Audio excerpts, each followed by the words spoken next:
নতুন নির্বাচনী মৌসুমে দেশের রাজনীতি যেন পারিবারিক মিনি ড্রামায় পরিণত হয়েছে। বাবা ছেলে ভাই বোন স্বামী স্ত্রী সবাই একসঙ্গে ভোটের মাঠে। মনে হচ্ছে সংসারের ছোট ছোট প্রতিযোগিতা এবার ভোটের মাঠে স্থান পেয়েছে। নোয়াখালী ৬ আসনে এনসিপির হান্নান মাসুদের বিপরীতে দাঁড়িয়েছেন তার বাবা আমিরুল ইসলাম। ছেলে বলছেন, বাবা প্রাথমিকভাবে দাবি প্রার্থী, কিন্তু ভোটারদের দৃষ্টি আছে অন্য জায়গায়। বাবা ছেলের এই লড়াই যেন সংসারের ছোট প্রতিযোগিতার এক নতুন রূপ। কে সবার আগে খাওয়া শেষ করবে, বাবা ছেলের এই মধুর প্রতিযোগিতা এবার রূপান্তরিত হয়েছে ভোটের মাঠে। আর সেই লড়াই এবার লড়বেন হান্নান মাসুদ ও তার বাবা।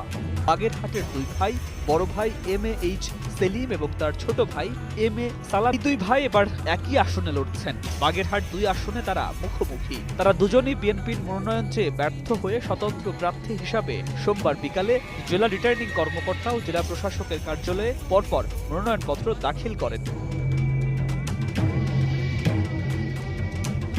নাটোর ও গোপালগঞ্জের একই পরিবারের 2 সদস্য স্বতন্ত্র প্রার্থী। নাটোর 1 আসনে ভাই বোন ফারজানা শারমিন ও ইয়াসির আরশাদ।